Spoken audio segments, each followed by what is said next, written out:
ना राहुल ना प्रियंका, ना राहुल ना प्रियंका, 4 जून को बज जाएगा बीजेपी का डंका। कांग्रेस ने मुसलमानों का सिर्फ वोट हथियाया, इन्हें पंचर लगाने के लिए रद्दी वो करने के लिए छोड़ दिया। हाँ, अमित शाह और मोदी को हराना है, नहीं तो ये संविधान खत्म कर देंगे, इलेक्शन खत्म कर देंगे। कहाँ हुआ? ऐसे फिर चिल्ला रहे हैं। संविधान खत्म करना तो 10 साल बीजेपी का सरकार रही है कंटिन्यूस, तब नहीं कर सकते थे, अभी करेंगे। राहुल गांधी बोले अभी नहीं तो अभी करेंगे। वो उनकी हार उनको दिखाई दे रही, वो उल जलूल बयान दे रही है। ही बोल दिया, थोड़ा सा ज्यादा ही बोल के चलिए, ठीक है। और आ क्यों रही है? क्योंकि भाई साहब 10 साल में बंदे ने काम किया हुआ है, ठीक है। जो बंदा काम करेगा वो 400 पार लेके ही आएगा। सफाई के मामले में तो पूछ ही मत सकिए, एकदम आप गमछा पे रखिए सर के नीचे, सो जाइए घाट किनारे। तो देश से संविधान खत्म कर दिया जाएगा। संविधान खत्म करना तो 10 साल बीजेपी का सरकार रही है कंटिन्यूस, तब नहीं कर सकते थे, अभी करेंगे। राहुल गांधी बोले अभी नहीं तो अभी करेंगे। थर्ड टर्म में करेंगे, 2 टर्म में नहीं कर सकते थे। ये सब अफवाह है, ऐसी कोई बात नहीं है। देश संविधान से ही चलता है। वो उनकी हार उनको दिखाई दे रही, वो उल जलूल बयान दे रही है। वो जुमला बता रहे हैं 400 पार का। कोई बात नहीं, 4 जून को पता लग जाएगा। ना राहुल ना प्रियंका, ना राहुल ना प्रियंका, 4 जून को बज जाएगा बीजेपी का डंका। अभी आपके सामने 4 तारीख को रिजल्ट आ जाएगा। हाँ, 4 जून तक, अभी 1 महीना ही रह गया बस। एक चीज और कहा जा रहा है कि जीत जाएंगे चुनाव, तो चुनाव ये आखिरी चुनाव होगा देश का। सब अपनी अपनी मनगढ़ंत कहानियां सुना रहे हैं, पब्लिक के अंदर गलत मैसेज दे रही हैं। चुनाव होते 70 साल से चुनाव होते आए हैं, मोदी जी ही चुनाव हटा। फिर कहते रहे कि 400 क्यों मांग रहे हैं आप? 400 इसलिए मांग रहे हैं कि चुनाव नहीं होगा। 400 मांग रहे अपने काम के बूते पे। जो मोदी जी ने काम किया, जो देश का विकास किया, उनके अंदर से ये आवाज उठ रही है कि हम जितना हमने विकास किया है 2-10 साल में, उस हिसाब से वो 400 मांग रहे हैं। काम के बूते मांग रहे हैं। मैं देखिए, मैं सीनियर सिटीजन हूँ। मैंने जवाहरलाल नेहरू जी से लेके मनमोहन सिंह जी की सबकी सरकार देखी है, इंदिरा जी की भी देखी होगी। इंदिरा जी की भी देखी है, सबकी देखी है टोटली। मैं 50 साल 55 साल से दिल्ली में ही रह रहा हूँ। पैदाइश मेरी कानपुर यूपी की है, 20 साल में कानपुर रहा हूँ। जो नरेंद्र मोदी जी के टाइम में 9-10 साल में विकास हुआ है गरीबों का निचले स्तर से, वो किसी में नहीं हुआ। कांग्रेस ने कुछ नहीं किया। कांग्रेस ने मुसलमानों का सिर्फ वोट हथियाया, इन्हें पंचर लगाने के लिए रद्दी वो करने के लिए छोड़ दिया। आज मुसलमान बहुत तरक्की कर रहा है, बेहतर है। लेकिन मैं देख रहा हूँ, देखो हिंदू मुस्लिम करते हैं, नहीं करते। मैं खुद देख रहा हूँ, सारी दिल्ली में घूम के मैं अपना देखता हूँ। आज मुसलमान बहुत तेजी से आगे बढ़ रहा है। ये लोग झूठा प्रचार कर रहे हैं, विपक्ष वाले झूठा प्रचार कर रहे हैं। तो अब यहाँ पे कितने मुसलमान खड़े, किसी से ही पूछ लीजिए, किसी को कोई दिक्कत नहीं है। सबको उसी हिसाब से सारा काम सबको बराबर मिल रहा है। यार आज तक मोदी जी के या किसी बीजेपी के नेता ने कोई मुसलमान के खिलाफ बोला? कोई कुछ बोलता है? ये भाई भाई हैं, हम लोग सब भाई भाई हैं। देश की ये गुलदस्ता है, गुलदस्ता। हिंदू मुस्लिम सिख ईसाई सब भाई भाई हैं। सब आपस में बिजनेस करते हैं, साथ बैठ के खाना खाते हैं, कोई ऐसी बात नहीं, मिल के रहते हैं। ये इलेक्शन के टाइम पे अफवाह फैला देते हैं। क्या जुमला लग रहा है आपको? अरे भाई कोई जुमला नहीं है यार। एक बताओ, जिसको यार घर, जिसके पास तिरपाल में रह रहा हो आदमी, उसको घर मिल जाए, सिलेंडर मिल जाए, नल मिल जाए यार, राशन मिल रहा हो यार, उसके दिल से पूछो ना कि जुमला है क्या नहीं है यार। और जितना हिंदू को नहीं मिला ना, उससे ज्यादा मुसलमानों को मिला है बीजेपी की सरकार में। हकीकत बता रहा हूँ तुम्हें, ये क्लियर रिपोर्ट। और जितनी सब्सिडी मुसलमानों को मिलती है ना, उतनी किसी को भी नहीं मिलती। एक आदमी की तनख्वाह मिलती है पूरी 8-10 हज़ार रुपये। मैं प्राइवेट एजेंसी से सरकारी central bank of India Daryaganj में जॉब करता हूँ, तो मैं क्या बताऊँ, मुझे पता है ना बैंक का क्या हिसाब है। लोग कहते थे कि मोदी जी ने नोटबंदी लगा के डुबा दिया। अरे क्या डुबा दिया? कौन कह रहा डुबा दिया? किसके पास कितना पैसा था? मेरे पास तो नहीं था। मेरे पास 8-10 20 हज़ार 50 हज़ार एक बार ले जाके जमा कर दो, 4 हज़ार 2 आदमी लगा दो, 9 हज़ार मिल जाएंगे। मान लो जितना पब्लिक ने नोट कमाया है ना, उतना नोटबंदी में किसी ने नहीं कमाया। तुम आगे बताओ, 4,500 बदले जा रहे थे ना। जब 2000 कर दिया ना सरकार ने, सारी भीड़ खत्म हो गई थी। 500-500 रुपए पे लालाओं ने लगा रखे थे दाढ़ी पे। ये कहने वाली बात है। जरा बच्चों को लेना। एक चीज और है, संविधान खत्म हो जाएगा यदि बीजेपी चुनाव जीत गई तो। उससे पहले भी कह रहे थे ना 2019 में कि यार ये आखिरी चुनाव हाँ अमित शाह और मोदी को हराना है, नहीं तो ये संविधान खत्म कर देंगे, इलेक्शन खत्म कर देंगे। कहाँ हुआ? ऐसे फिर चिल्ला रहे हैं। खिस्सानी बिल्ली खम्बा नोचो वो वाला हिसाब है इनका। तो मैं आगे बताऊं, कोई संविधान खत्म नहीं कर रहा। बीजेपी ने ये बताओ कौन सा विरोध वाला काम कर दिया कि जिससे ये ना लगता है कि देश खत्म कर देंगे।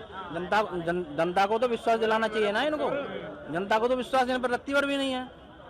विश्वास तो है, रायबरेली से चुनाव भी लड़ रहे हो। अरे रायबरेली से बताया नहीं तुमको? ये ऐसी दिल्ली आएंगे और सीधे इटली जाएंगे। यहाँ ऋषि नाम है, जो बंदा काउंसलर का इलेक्शन नहीं जीत सकता वो रायबरेली से इसलिए लड़ रहा है क्योंकि अमेठी से तो ये हार गया है। दो जगह से लड़ रहे हो चुनाव। अरे सुनिए तो, पहले काउंसलर का तो बोल दीजिए एक बार इलेक्शन लड़ने के लिए, तब अगर जीत जाता है तब एमपी का इलेक्शन लड़ ले, मेंबर ऑफ पार्लियामेंट का। फिर काउंसलर का लड़ेंगे तो हम तो पहले यही पूछे, पहले काउंसलर का लड़ ले, उसके फिर विधायकी पे आए, तब जाके मेंबर ऑफ पार्लियामेंट का करे। ठीक है, लोकसभा लड़े। जब ये भाई साहब ये काउंसलर का जीतने, काउंसलर छोड़िए मुखिया का भी जीत जाए तो बहुत बड़ी बात है इनका। ठीक है, और पहली चीज। दूसरी चीज आपको ये बता देता हूँ कि क्यों आ रही है सरकार। ठीक है, आ तो रही है। 400 तो कम ही बोल दिया, थोड़ा सा ज्यादा ही बोल के चलिए। ठीक है, और आ क्यों रही है? क्योंकि भाई साहब 10 साल में बंदे ने काम किया हुआ है। ठीक है, जो बंदा काम करेगा वो 400 पार लेके ही आएगा। ठीक है, ये चीज आरोप क्या लग रहा है कांग्रेस पार्टी लगा रही है कि संविधान बदलना चाहती है, देश से आरक्षण खत्म करना चाहती है पार्टी, इसलिए 400 पार मांग रही है जनता से। अच्छा, और राजीव गांधी ने क्या किया था? संविधान बदलने का नारा उसने नहीं लगाया हुआ था। ठीक है, पहली बात तो संविधान बदलने का किसी को हक नहीं है। ठीक है, जो बोल दिया संविधान के ऊपर कुछ नहीं है, जैसे पहले संविधान चल रहा था वैसे चलता रहेगा और आगे भी ऐसे ही चलेगा। ठीक है, दूसरा काम के ऊपर मुद्दे पे हम सबसे पहले काम के ऊपर बात करते हैं, काम के ऊपर वोट मांगते हैं। तो हमने जो काम किया है 10 साल में, हमने रिपोर्ट कार्ड बोला है, हम अपना रिपोर्ट कार्ड दिखा रहे हैं। विपक्ष को भी बोल रहे हैं आप अपना रिपोर्ट कार्ड दिखाइए।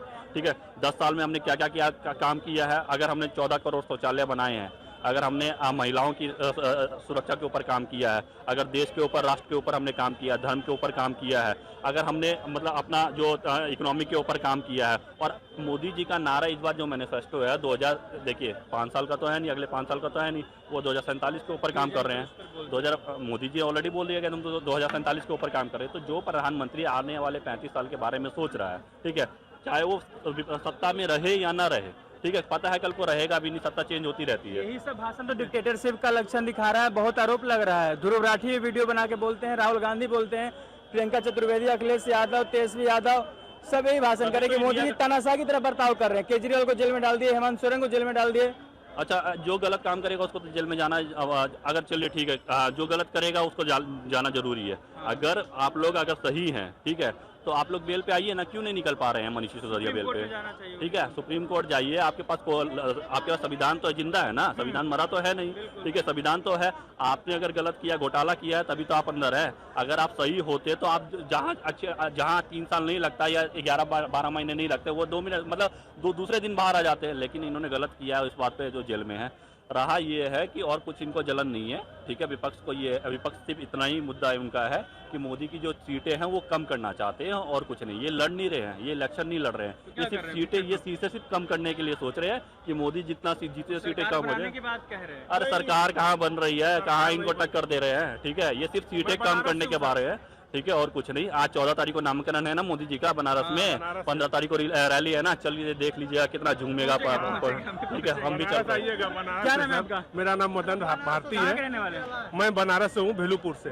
मोदी जी वहीं से चुनाव लड़ रहे हैं, जानते होंगे। हाँ बिल्कुल। कुछ काम हुआ है दिखाई देता है? अरे मत पूछिए, कॉरिडोर जाइए विश्वनाथ जी, 80 घाट देखिए, बनारस के सारे घाट, क्या साफ सफाई है। 24 घंटे दो शिफ्ट तो वहाँ सफाई होता है। यहाँ तो मैं दिल्ली में इतना कूड़ा देख रहा हूँ कि क्या मैं बताऊँ। ये दिल्ली जैसा बनारस हो गया। अरे मत पूछिए, गजब बनारस है। सफाई के मामले में तो पूछ ही मत सकिए। एकदम आप गमछा पे रखिए सर के नीचे, सो जाइए घाट किनारे। अच्छा, हाँ, बनारस एकदम बेस्ट बनारस हो गया है। मोदी जी ने आरोप लग रहा है कि महंगाई नहीं कंट्रोल कर पाए और बेरोजगारी। ये सब बेबुनियाद बात है। महंगाई कुछ नहीं है, उतना इनकम भी है। 1000 रुपए आदमी एक दिन का कमाता है, जिसमें जो काबिलियत, अगर वो गारामट्टी भी कर रहा है तो उसको 400-500 मिल रहा है। बेरोजगारी बिल्कुल नहीं है। महंगाई भी कुछ नहीं है, कुछ मुद्दा नहीं है। महंगाई सब बढ़िया है, सब गुड, एकदम बढ़िया है। अच्छा, मोदी जी को आरोप लग रहा है कि तानाशाह जैसा बर्ताव कर रहे हैं, किसी को भी जेल में उठा कर डाल देते हैं। नहीं नहीं, केजरीवाल हेमंत सोरेन जेल में ही है, दोनों नेता सीएम थे दोनों। वो तो अपना कानून अपना काम कर रहा है। मोदी जी किसी को जेल में तो उठा के डाल नहीं रहे। मोदी जी का वो काम ही नहीं है, कानून अपना काम कर रहा है। आरोप तो अभी केजरीवाल के ऊपर लगा हुआ है कि अलगावादी और ये खालिस्तानी पैसा। 134 करोड़ का हाँ, कौन मन्नू है अभी बोला कि मैं जा रहा हूँ, जवाब दूंगा सुप्रीम कोर्ट में। देखते हैं कब तक वो क्या होता है उनका भी। तो ऐसी कोई बात नहीं है, बेमुद्दे वाली बात क्या है। बढ़िया लगा मोदी जी का काम? मोदी जी का काम बहुत बढ़िया काम है। 400 पार का नारा लग रहा है, सही बात है। और राहुल गांधी बोल रहे हैं कि ये जुमला है। ना 400 पार तो है ही है। राहुल गांधी और 4 तारीख के बाद ये फिर विदेश निकलेंगे। 4 जून के बाद? हाँ, 4 तारीख जून के बाद ये लोग चले जाएंगे विदेश। राहुल गांधी अपना मजा लेंगे। रायबरेली से चुनाव लड़ रहे हैं अभी वो। रायबरेली से वो शायद ही नहीं जीतेंगे। नहीं जीतेंगे? नहीं जीतेंगे रायबरेली। जीतेंगे सर राहुल गांधी रायबरेली से सीट? कोई भी जीतेगा ना। हाँ, दाल 160 रुपए किलो बिकती है। दाल 160। सवाल महंगाई का नहीं है, कोई भी जीतेगा, ऐसा ही चलता रहे। 400 पार का नारा लग रहा है। अरे क्या लेना देना 400 पार या नीचे, दाल 160 रुपए किलो बिकेगी। बात बता दिया। ये थी जनता की राय। बाकी बने रही हमारे साथ, तो देखते रहिए द लोकसभा।